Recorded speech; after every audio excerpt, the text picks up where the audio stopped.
父亲被罢官后，带着嫡母和弟妹从京城归来。接风宴上，父亲瞥了一眼娘亲，淡淡道：“10几年不见，礼数都丢了。”娘亲一愣，谦卑站起来：“是妾身的疏忽，妾身这便伺候夫人用膳。”我委屈的垂手，却发现娘亲尽数挑拣着辛辣的菜库库夹，放到嫡母碗中。夫人，请用膳。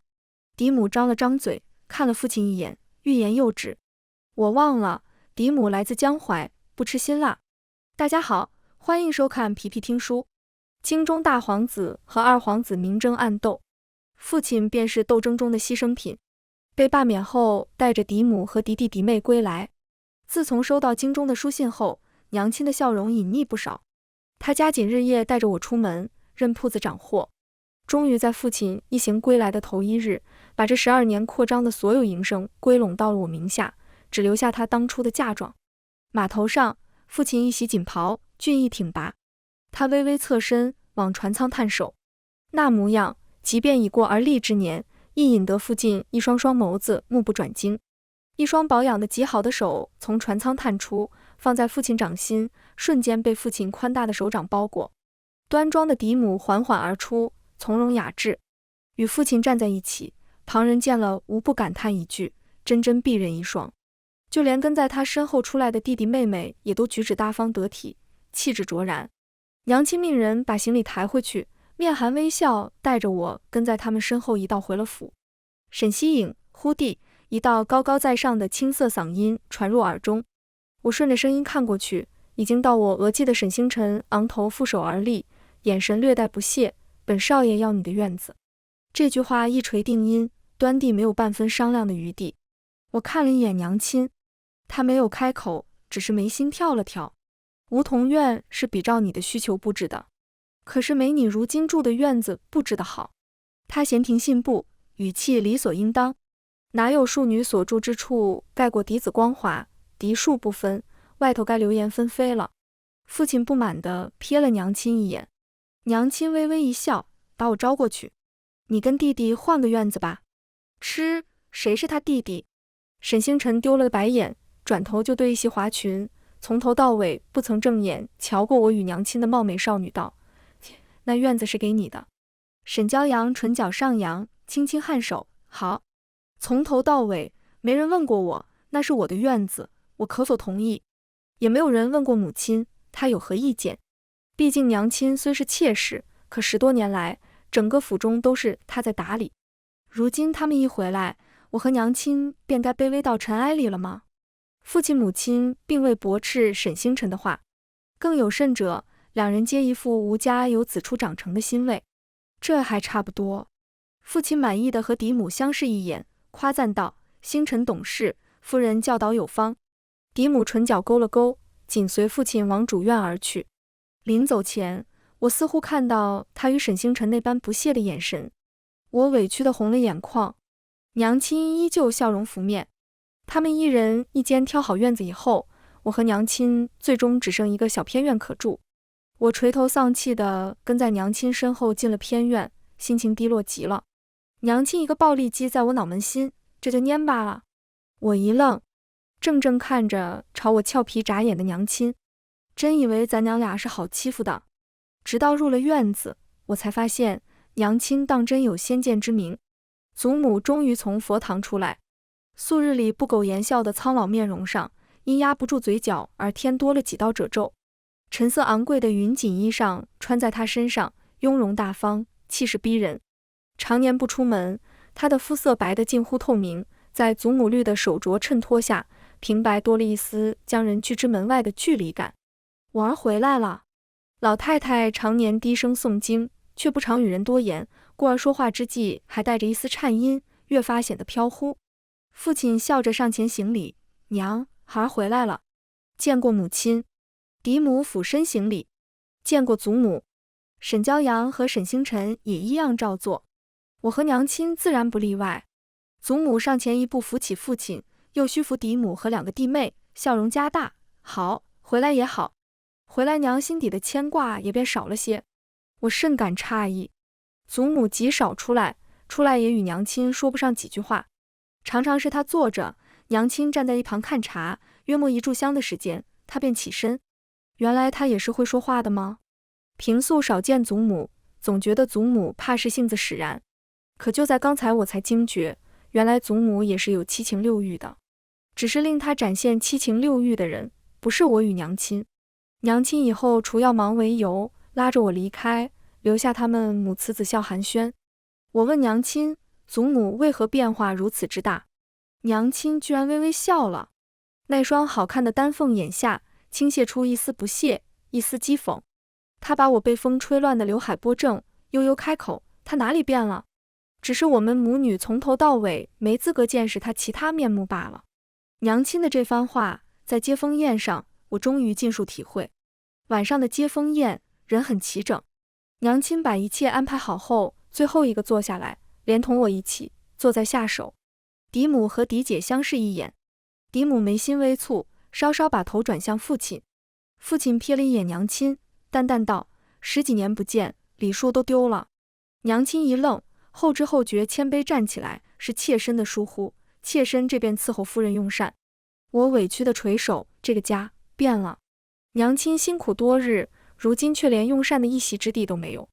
餐桌下的手紧握成拳，想替娘亲说话，却愕然发现娘亲尽数挑拣着巨新的菜库库夹，放到嫡母碗中。夫人，请用膳。嫡母张了张嘴，看了一眼父亲和祖母，欲言又止。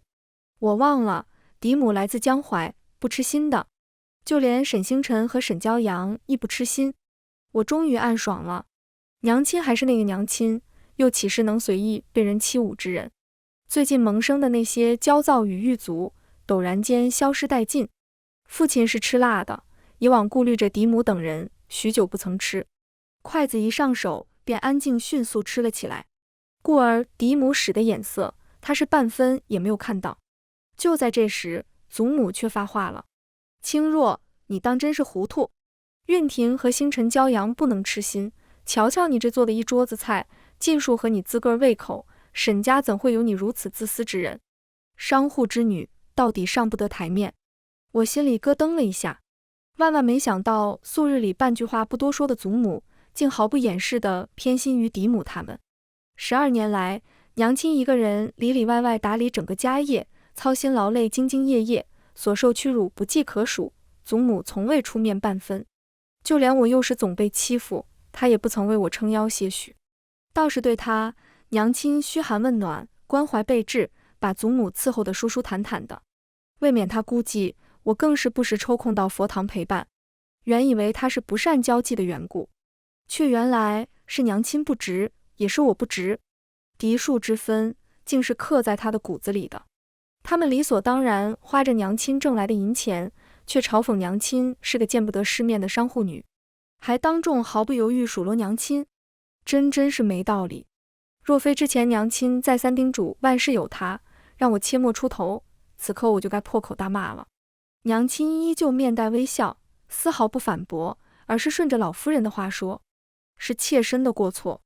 老夫人教训的是，只是妾身以为夫君是一家之主，与天平齐，原想着夫人嫁过来，定然是跟随夫君吃新，故而为着夫君着想，这一桌子美食皆乃依照夫君过往喜好所做。”娘亲垮下小脸，满脸自责：“都是妾身的过错，妾身之错，这就去命人重新做多一份，便按照夫人的喜好来吧。”祖母顿住，看了一眼已然吃了不少的父亲，挥了挥手，很是不耐：“行了，念你一片苦心，好生伺候着吧。”嫡母这会儿的脸色比祖母的好看不了多少。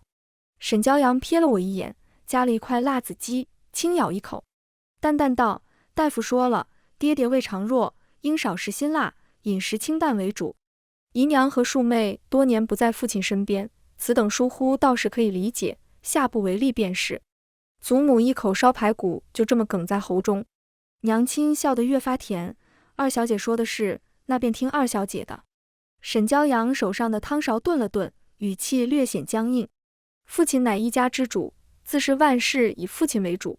娘亲奉承，二小姐言之有理，听二小姐的，一切自是以爷为主。”眼神颇意味不明地看了一眼祖母。祖母筷子啪的一声灌在桌面，犀利的眸子扫视一眼沈骄阳，食不言，寝不语。沈骄阳面上笑容顿失，看着娘亲微笑的面容，暗暗咬牙切齿。嫡母扯了扯父亲的袖子，父亲意犹未尽地擦拭嘴角，安抚祖母：“母亲，骄阳在京城便一直念叨着您，还给您抄写了不少经书呢。”祖母顿时兴趣颇浓：“哦，倒是个懂事贴心的好孩子。”沈骄阳顺着他的话又说多了几句他爱听的，场面瞬间变得其乐融融起来。大家足足吃了1个时辰，娘亲也足足站了1个时辰，期间没有一人想起今日这些俱是娘亲所致。我心情欠妥，故而胃口并不好，也是未动几下筷子。待人都离开后，娘亲命人收拾了残羹冷炙，然后拉着我回了院子，开小灶，一水儿的菜式都是我俩爱吃的。我打量着一如往昔含笑亲自给我夹菜的娘亲，甚是不解。娘亲轻点我鼻尖，笑了：“傻丫头，那些菜式虽然好吃，但却是极辛辣的。你且瞅着，晚些就有好戏看了。再忍忍，他们嘚瑟不了多久。”不过1个时辰，府里主子们陆陆续续抢着入茅厕，我和娘亲相视捧腹。娘亲，我也吃了，怎地无事？娘亲俏皮眨眼，都是他们爱吃的，你只吃了面前的白灼虾，娘亲亲手弄的，可干净了。我恍然。夜里，父亲欲留宿娘亲屋里，可娘亲以不舒坦为由，早早歇下，并未留灯。父亲阴沉着脸离开。不过转日，父亲便把人都聚集在一起。嫡母面上依旧是淡淡的，举止端庄，不屑世俗的模样。沈骄阳孤傲地端坐着，见娘亲与我也坐在桌边，顿时眉心微蹙，似乎我与娘亲坐着是天大的不该。沈星辰更傲慢，进屋便一句：“本公子竟不知，这位置是谁都能坐的。”我眸光在桌边转了转，确定我们坐的其实只是尾端，不明白他为何那般大的火气。都是父亲的家人，自然是能坐的。娘亲给了我一个稍安勿躁的眼神，沈星辰却怒了：“别说她只是一介妾室，就连你也只是一个庶女而已，给本少爷一旁站着去。”就在这时，父亲说话了：“今日招你们来，是要捋一捋咱们沈府今后发展的趋势，以及他的目光在我脸上徘徊吸引的亲事。”原本悠然坐着的娘亲笑容加大，明明看着是愉悦的模样，我却似乎看到了背后隐藏的滔天怒火。难为爷还记得我们西营过去12年，我和夫人在京城，家中一切辛苦张姨娘了，如今既已归来，断然没有再让你出头的道理。说这话时，父亲脸上的凛然让我一瞬间觉得他是真为了我与娘亲好的。张姨娘这个称呼已经许久不曾听到了，即便是养了多年的下人，也是以家主主子等尊称娘亲。细细算来，娘亲如今所拥有的一切，皆是她努力拼出来的。而如今父亲轻飘飘的一句话，娘亲的努力便要被尽数夺走了吗？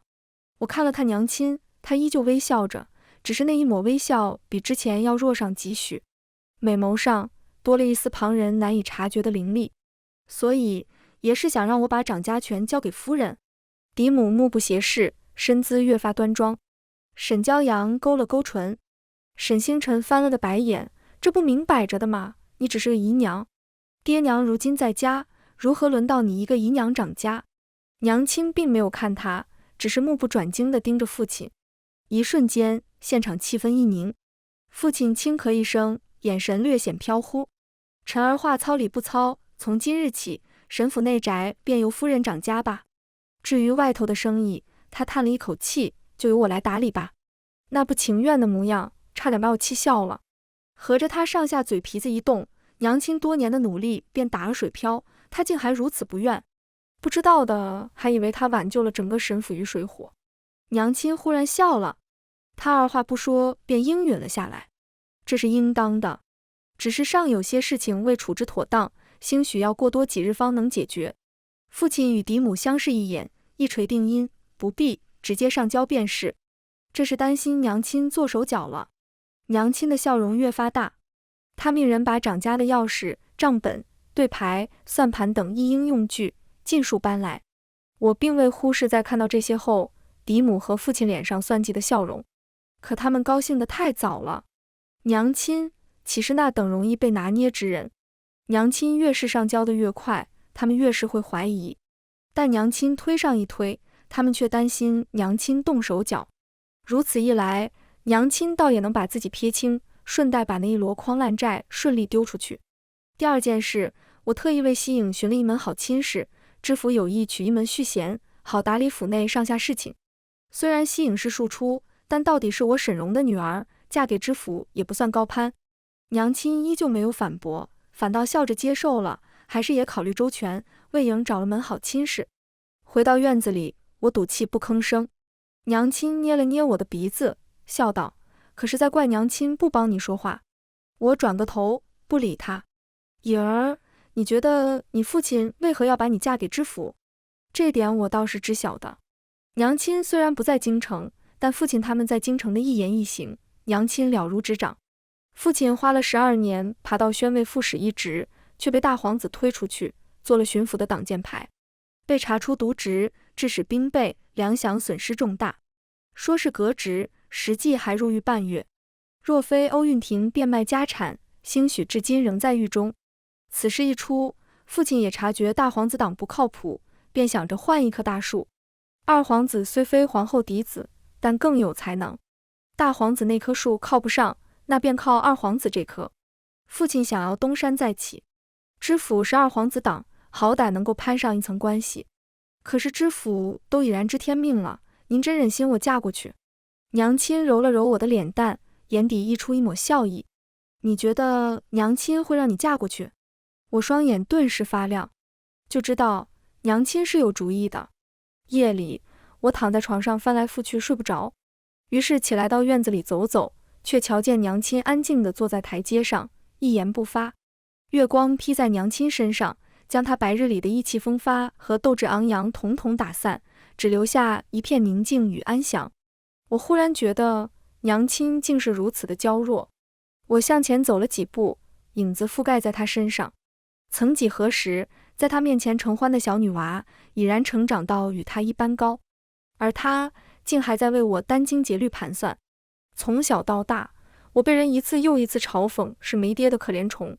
出去玩，别的孩童会联手欺负我，于是我想要上叔塾，可叔塾的孩子照样嫌弃我，暗地里笑我是奴才生的贱种，就连夫子看我的眼光都带了异样。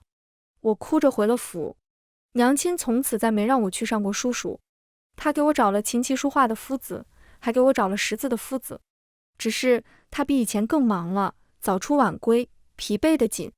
我渐渐长大，才明白原来娘亲是个妾，而妾是被人瞧不起的，在府中其实只能算半个主子，连带的我也被人瞧不起。小小的我睁着大大的眼睛，困惑地问娘亲：可是娘亲打理我们整个府邸啊，府里就娘亲最大了，况且他们不是说用不回来，为何又回来与我们抢院子呢？娘亲笑得与以往很不同，那是我第一次从娘亲脸上看到异样的笑容。后来我才知道，那叫苦笑。娘亲说，当年一眼看中父亲，是因为他长得实在好看。父亲对娘亲格外贴心，进出他搀扶，吃喝他辅助，就连娘亲今后的蓝图也被他规划得满满当当。娘亲只需做他掌中珠便是。从柴米油盐，再到诗与远方，娘亲由里到外被伺候得服服帖帖的，自然也就水到渠成与父亲焦灼在了一起。沉溺于情爱的他丝毫没有注意到，父亲从头到尾都未曾跟他提起娶她入门一事。2月后，娘亲才发现有了我，父亲却再不曾出现。外祖母知晓后，气得夜里心绞痛，次日被发现时，身子都已凉透了。外祖父外出行商，听到消息后疯狂往家中赶，整个人神思不属，被急行的快马撞倒，踩胸而过。不到几日，娘亲就成为孤女。这时候父亲再次出现了，带着无尽的愧悔。可更令娘亲崩溃的是，他竟然几日前便成亲了。成亲那日正是外祖父被撞之时，这意味着娘亲才是外室。娘亲浑浑噩噩，任由父亲安排，稀里糊涂成了沈府的妾室。待回过神来时，我在他肚子里已经5个月大了。而父亲的妻子，我的嫡母欧韵婷也怀了身孕。父亲日渐疏离娘亲。次年3月，我出生了。娘亲生我时，稳婆恰好有事告假回老家，是父亲夜间惊醒听到惨叫，这才命人重新找的稳婆。只是生的时候还是伤了身子，从此再无怀孕的可能。7月，嫡妹沈骄阳也出生了。据说沈骄阳出生时是在清晨，太阳最是娇柔时，故而取名骄阳。可10岁那年，我明明在父亲的书房看到他为妹妹取名字的缘由：娇若芙蓉，艳如明珠。芙蓉形似牡丹，花色艳丽；蓉更是取荣华之意，寓意极好。明珠似烈日般光彩夺目。骄阳，多好的名字！后来弟弟出生，取名星辰，群星浩瀚璀璨。除却骄阳便是星辰，多好，每一个都看得出来，饱含他对他们的期待和父爱。不似我，吸引夜间月亮的影子，暗淡，是陪衬。原来不是他不用心，只是我不配。自我1岁起，父亲就带着嫡母进京入朝为官，府中便留下了娘亲和祖母。祖母身子不便，除了府中大事会出来，平素皆如素。何为大事？譬如年中年末，母亲铺子盈利敛账后，祖母便换上常服，亲自从娘亲手中接过银钱，存入钱庄，再去信一封，告知京城。故而这些年，父母在京城的一应衣食住行，皆乃娘亲所致。父亲官是越做越大，可银钱却从未给到过娘亲手中一文。这些年更是一次也没有回来过。小时候我不明白，他明明可以直接喊娘亲要钱，为何非要通过祖母？长大后才明白，二者其实是有区别的。一则涉及他一家之主的尊严脸面，二则祖母给的银钱会比从娘亲手中得来多得多。原来他也不是那般厉害，毕竟厉害的男子又岂会犹如水蛭般从弱势的妾室身上攫取丰厚的银两，以维持表面的风光。我心中那座巍峨的高山一塌到底。上前与娘亲依偎在一起，到底是曾经喜欢过的人，娘亲该是难过的吧。次日一早，娘亲很早就出府，说是去上香，感谢我得了一门好亲事。父亲和嫡母各自忙着接受内外事宜，一时半会儿倒也没空理会这边。下晌，我正在院子里晒日光，院门忽然被拍得震天响，沈星辰带着人闯了进来，沈骄阳跟在身后。在看到院子奢华的布置以后，都极度的红了眼眶。我瞥了一眼躲在两人身后的青枣，思来想去，万万没想到他竟会背叛我与娘亲。西院是个偏僻荒废的小院子，别说过来住，就是看一眼父亲他们也不屑。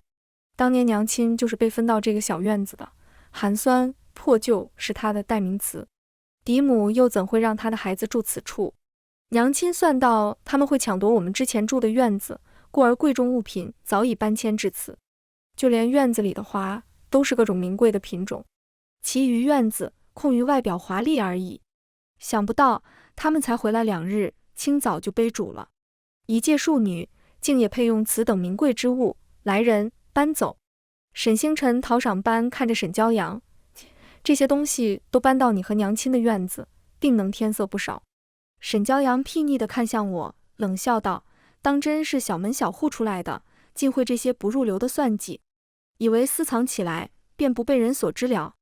眼看娘亲亲自伺候的名贵花种一盆盆被搬走了，我神情冷了下来。来人，带上娘亲的名帖，去一趟衙门，就说院里丢东西了。红枣恨恨地看了一眼青枣，大声道，是。这些年娘亲的声望可不是盖的。沈星辰和沈骄阳刚开始还以为我装腔作势，等着看笑话，可衙门的人来到后，在两人惊愕的目光下，统统搬了回来，再对我拱手，沈小姐，小的这便把偷抢东西的两人抓去问话。沈骄阳和沈星辰这才慌了神，你敢？我们是姐妹，你怎能为了几盆花报官？这时候知道我们是姐妹了。几盆花？我看白痴一般看着两人，示意衙差抓人。沈骄阳顿时吓得花容失色，尖叫起来，我们是一家人，一家人的东西岂能叫偷抢？还不赶紧放开我！我爹爹试了半天也是不出一个官职。别说父亲已经丢了官职，即便没有，这儿也不是京城，娘亲多年在此打拼，岂会没半点人脉？院子终于安静下来的时候，我深呼吸一口气，真香。娘亲啊，喜欢迂回。我不，我喜欢直接。我看着瑟瑟发抖站在一旁的青枣，转身往屋里去。发卖了吧，别让它过得太滋润便好。青枣猛地跪在地上磕头，大小姐饶命。奴婢不是故意的，大小姐饶命。真聒噪。父亲带着嫡母堵上门的时候，我正悠闲地练字。娘说了，我的字虽然好看，但还能更好看。想要更好看，就得多练。孽女，你怎么敢的？竟然把你弟弟妹妹让衙门的人抓走了。我抬起头，红枣忍着笑给我擦了擦脸上的墨汁。我这儿被偷东西了，难道不该找衙门的人？一家人从你这儿取点东西怎地了？你竟如此歹毒，还不赶紧到衙门去撤诉，把你2个弟妹接回来。笔下继续，我写完一个又一个，淡定道：不问自取是为偷，他们该吸取教训了。嫡母昏昏欲倒，眼泪扑簌扑簌掉。作孽啊，庶女害人。夫君，你便是这般对待我们母子3人的。今儿个把我们的孩子送进牢狱，明个兴许就轮到我们了。他们一个是庶女，一个是伴奴，怎么敢的？父亲一改儒雅模样，抓了一本书往我身上砸过来。我命你，现在就去把你弟弟妹妹接回来。我没想到他竟会动手，一不注意，竟被书砸中了嘴角，顿时破皮流血。就在此时，一阵清冷的嗓音钻入耳中：爷是想让尹破相入知府门。父亲怒道：你怎地不问问，他都做了什么好事？娘亲嗤笑：他被抢东西了，还不允许有人给他做主了。再说了，人我已经给捞出来了，已经回梧桐院了。嫡母咬唇，满脸委屈的模样。可父亲的双眼却直勾勾盯着娘亲，又一次错过了嫡母可怜兮兮的求助。你说什么？人已经回来了。你回来了正好，我和夫人找你有事。见娘亲不把他放在眼里，父亲甩袖负手而立，话语里带了一丝怒气。娘亲命人把大夫找来，给我清理伤口上了药，这才放下心来。冷脸头也不抬，淡淡道：可是宫中账册出问题了，挣钱的产业都已经划归我名下，娘亲交出去的都是入不敷出的铺子。若论入朝做官，我的确不是你父亲的对手，可若论人事经商，你父亲却半分比不得我。别担心。父亲饱受打击，原以为回到老家，再不济日子也比常人过得滋润，谁知府中早已入不敷出，这些年全靠娘亲苦苦支撑。他接手的铺子不亏本，便已然算是好的了。宫中账册亦如是，账上显示，娘亲最近2年花在府中的一应用度，皆来自他所剩无几的提己。要查也是没有漏洞的，娘亲做的账，即便是内行都不容易看出来，更别提父亲和嫡母2个外行了。嫡母和父亲无法接受自己到手的竟是烂账。娘亲很不合时宜地提了一嘴那影儿的嫁妆。嫁妆？哪里还有嫁妆？知府家大业大，定不指望吸引这点嫁妆。如今府内条件不好，简单操持便可。父亲脸色阴沉的能滴出水来。夫人说的对，届时简单置办一些便好。是吗？娘亲暗暗与我对视，笑得鸡贼。一夜好眠。正房最近忙翻天，我与娘亲却闲置下来。为免他们在打偏院贵重花草和摆件的主意，娘亲直接转移到别院。事实证明，娘亲的这个举动颇有先见之明。领我出嫁的前2天，府中收到了何知府的来信。父亲急吼吼地把人召集起来，握着书信的手微微颤抖。我们去到时，嫡母竟跌坐于地，下人忙把她搀扶到椅子上。沈骄阳哭得不能自已，一问才知，知府大人竟着令改娶沈骄阳。我看向娘亲，她一脸如常。嫡母回过神来后，哀泣求父亲：夫君，我们只有一个女儿，你一定要救救她。何知府都50有6了，骄阳嫁过去就毁了啊！多么可笑的嘴脸！当初便是他一力提出，样样捡着好的说，要把我嫁给何知府。父亲利欲熏心，2人一拍即合，便把我卖了。如今出嫁女改成他的女儿，何知府变成了火坑了吗？夫人这话不对，爷的决策都是对的。当初也让颖嫁人时，妾身可是高兴万分。一如夫人所说，何知府到底官职不低，嫁过去亦是我们沈府高攀。唉，如今这门顶顶好的亲事，竟轮不到我们颖，当真可惜。娘亲垂手顿足，你知晓什么？那何知府，嫡母气得眼泪大滴大滴掉，揪心的模样好生令人心疼。只是他话说到一半，便再没了下文。我不要嫁给他，他就是个老头子，我不要嫁。沈骄阳一听出嫁之人要换时，脸上的血色顿时就没了，哭着去拽父亲的袖子求情。父亲，明明她愿意嫁，她只是个庶女，嫁给何知府无所谓，可女儿是您的掌上明珠，是沈府的嫡女啊，女儿怎能嫁他一个老头子？这不是让女儿去跳火坑吗？父亲闭眼，深呼吸一口气，他拍了拍沈骄阳的肩膀，沉声安抚：今时不同往日，爹爹只是一介白身，知府大人既点了你名字出嫁，便只能如此了。你莫怪爹爹，爹爹也莫可奈何。我冷眼在一旁看着，原以为他有多宠爱沈骄阳，谁知不过如此。他更爱的始终是他自己。府中最近忙碌得很，父亲和嫡母都在想尽一切办法给沈骄阳筹集嫁妆，可他们到偏院一看，哪里还有贵重摆件与花草？从父亲出事，再到离京，到如今府中一把烂账，以及女儿被嫁给足以做嫡母父亲的知府，一连串的打击使得嫡母早已无法安然维持她优雅端庄的模样。她一改淡然若菊的常态，再也控制不住，怒气冲冲地甩了娘亲一巴掌。那些东西呢？他们都该是我女儿的嫁妆，赶紧交出来。娘亲微眯了眼，看了站在旁边不吱声的父亲一眼，扬起一侧唇角。颖出嫁时，爷何不是说一切从简吗？妾身已经命人把那些物件卖了，替爷还了一些债务。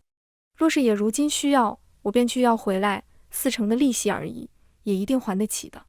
娘亲的话极有效地让父亲嘴角抽搐起来。他一说完拔腿就走，似乎担心迟一点那份银钱就要不回来了。慢着！父亲拧眉，不满地看着嫡母，少点便少点，今时不同往日，以后有再补给骄阳便是。嫡母最近因为沈骄阳的婚事急得上了火，唇角都是泡。既然无法扭转局面，那只能给沈骄阳多备一些嫁妆。可如今父亲的话把他心中唯一的希望之火浇了个彻底，他半点也帮不了他的女儿。巨大的挫败感袭击他全身，他跌坐在地上嚎啕大哭，宛如村妇，再无往昔的端庄。父亲感到厌烦，他抬脚往外走去。据红枣说，这几日祖母又重新回佛堂去了。嫡母跪了几日佛堂，祖母最终取了100两银票给嫡母。娘亲笑得别有深意，100两倒是能勉强买套轻简的嫁衣。我问娘亲为何祖母竟会如此寡情，她摸了摸我的头，语重心长道：颖儿，你要记住，人性经不起利益的试探，在利益面前，情义不过点缀罢了。徐叔叔也是吗？娘亲一噎，怎么扯到他身上去了？徐叔叔，父亲的同窗，曾经暗暗喜欢娘亲，后来黯然看着娘亲嫁人，不顾家人劝阻，带发修行了。带发是家人仅剩的要求。父亲一别10余年，除了丢下整个府邸以及祖母给娘亲照管，好处是半分没有。这些年来，娘亲孤身一人带着我受了不少欺辱，有几次甚至从鬼门关抢回来。若是没有徐叔叔，我不敢想象我们娘俩是否还会平安。可即便如此，娘亲依然和徐叔叔保持距离。小时候我曾经问娘亲，为何不能与徐叔叔一起？娘亲的笑容消失了，她望着远方的星空，长长叹了一口气，语气是前所未有的忧伤。你徐叔叔是天上的太阳，娘亲是夜间的月亮，我们是不会有交集的。长大后，我懂事了，也明白了娘亲的顾虑。我在想法子，想一个能让娘亲和徐叔叔在一起的法子。父亲曾经给祖母寄过一封书信，告知他在替大皇子做事。于是我让娘亲把那封信交给了知府。这些年，娘亲的生意遍布大江南北，却挂着个虚名。真正知晓的人凤毛麟角，知府知晓的也只有半数。可即便如此，也足够令他对娘亲刮目相看了。且娘亲给知府的孝敬不少，若是我与娘亲出事，他也得不到好处。娘亲和知府达成一个协议，他答应帮娘亲办一件事，这个机会一直保留着。以我对父亲的了解，一旦他从京城回来，必定想尽一切办法往上爬。大皇子舍弃他，他最有可能投靠的就只有二皇子了。而知府是二皇子的人，想要靠近二皇子，必定通过知府。联姻是最好的选择。沈骄阳是他的掌上明珠，起码在他性命和声誉没有受到威胁时，是的。她还是他的嫡女，又自幼养在身边，到底有感情，故而能舍弃的只有我。想通一切后，娘亲便借口上香去见了知府，于是有了沈骄阳替嫁一事。沈骄阳成亲头一日，府外忽然来了一波恶狠狠的人，点名要沈府还钱。父亲担心沈府声誉遭到破坏，把人带进来细细询问。一问之下，才知是娘亲找人借了印子钱，4份利，利滚利到如今，已然达到2万两银子。今日必须给个交代，否则要把我和娘亲都带走。父亲眼前一黑，娘亲可怜巴巴向父亲求情：夫君，二小姐的嫁妆可以抵一部分，另外老夫人那儿我这些年给的银两不少，凑一凑足够了。嫡母神色淡淡地道：这是张姨娘的事，怎能划归府里管呢？况且二小姐的嫁妆可是带到知府衙门里的，谁人敢动？嫡母在父亲面前一哭二闹三上吊，父亲到底顾虑未来夫婿是知府，硬是从祖母那儿抠来15000两银票，终于把嫁妆办了起来。祖母直接气病了。父亲沉吟片刻后，犹如醍醐灌顶，沉声道：诸位稍等片刻，我必定给诸位一个交代。然后把娘亲带进了书房。一炷香的时间过去了，父亲不余地出来，眼神莫名地瞥了我一眼。娘亲则满脸土色，手上拿着2张纸，走路的姿势都是飘的。父亲，人你们带走，他们已然与我沈家没有任何关系。这一来，倒是把来要钱的一群人看傻了眼。可一听说能带人走，他们便立马上手，把我和娘亲堵上嘴拉走了。沈骄阳的婚事如约举行，然而在他成亲当天，父亲和嫡母都被抓了。牢狱内，父亲狼狈极了，再不复翩翩模样。欧韵婷也满脸憔悴，却依然端着。我和娘亲一袭锦服，淡妆出现在他们面前时，两人眼睛都亮了。青若，你还是这般美。那是自然，我的娘亲一直都是美的，只是为避免麻烦，在父亲等人离京归来时，特意丑化了而已。欧韵婷双眼微眯，迸射出一股浓烈的恨意。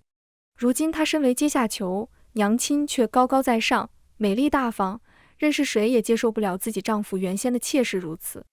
找我何事？青若，我知道当时是我不对，你把我救出去，我一定娶你为妻。我知道，你最在意的便是没能成为我的妻子。瞧，他并非不知道娘亲当年的心头病，只是选择对自己更有利的一条路。说到底，只是更自私罢了。娘亲笑了，笑得不可抑制，真是好笑。沈荣，你莫不是忘了我爹娘是如何没的？你又是如何才娶到我的？父亲一怔，眼底忽然聚集了大量的惊恐。他后退一步，不可思议道：青若，你在说什么？我不明白。不明白。娘亲鄙视地剜了他一眼，恶狠狠道：诊出我有孕的大夫是你派来的吧？别说你不知道，我都见到了，你给了他一笔钱，让他远走高飞。你知道我娘有心绞痛，故意放出我们思乡受受的消息，又让人告诉我娘你要娶别人了，还告知她我怀了你的骨肉。多重打击下，我娘夜里心绞痛，便去了。你再命人找到我爹，告诉他这个噩耗，并趁他不注意，买通人骑马撞翻他，活活把他害死，只为我家的钱财。你成功了，我浑浑噩噩被接到你沈家，做了你沈家的妾。沈荣，你以为这一切都天衣无缝吗？你是如何知道的？呵呵，我是如何知道的？你以为你是如何被罢免回家的？父亲震惊地扑过来，想要抓娘亲。欧韵婷也惊恐地看着我们。你这个魔鬼，竟然从一开始便下着一盘如此大的棋，把我们都瞒在鼓里。我们死了，你们也不得好死。父亲眼睛猩红，双手死死抓着栏杆，所以我被罢免是你做的手脚。那我如今被抓，也是你动的手脚？还有那个印子钱，难道也是假的？娘亲红着眼眶，却温柔地摸了摸我的头发，笑了。这便是默认了。亏了我的女儿想出来的绝妙计策，否则就让你这么死了，岂不便宜你？沈荣、欧韵婷从高处摔落的感觉很难忘吧？明明是青梅竹马的一对，却偏偏把我骗进去。造得出因，就得接受得了果。欧韵婷浑身脱力，跌坐地上。父亲狂怒吼叫着要打死我们母女俩，可娘亲又怎会给他这个机会，巧笑倩兮地搂着我，给他们徒留一片背影。沈荣，3日后你们一家4口便会被斩，黄泉下也有伴，不必谢我。当初设计让大皇子把父亲从朝堂除名，从而顺利与知府勾结在一起，进而为大皇子提供消息。这也是为何父亲出事后并未被抄斩，还能被欧韵婷救回来的最大原因。大皇子原想着给自己埋一个眼线在二皇子眼皮子底下，谁知这一步步都在我和娘亲的算计中。沈骄阳成亲前，父亲给大皇子做眼线的消息就已经被知府递到二皇子府了。成亲当日，父亲一家被一网打尽，包括知情的祖母以及被无辜拖累的沈星辰。至于娘亲和我，在沈骄阳成亲前就已经被父亲从沈家族谱除了名。2年后，我在别院逗着徐叔叔送的小八哥，下人来兴高采烈地跑来：“小姐，老爷夫人回来了。”去年，娘亲和徐叔叔终于成亲了。成亲后就四处游玩，原本打算玩个几年回来的，谁知1年就回来了。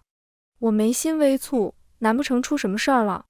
赶紧往外走去，直到见到娘亲，我才知道为何。娘亲笑眯眯地对我张开了手臂，圆润突出的肚子异常显眼，而徐叔叔更是站在一旁，笑得见牙不见眼。全文完，皮皮听书，感谢您的观看，每天上新精彩小说，喜欢就订阅吧。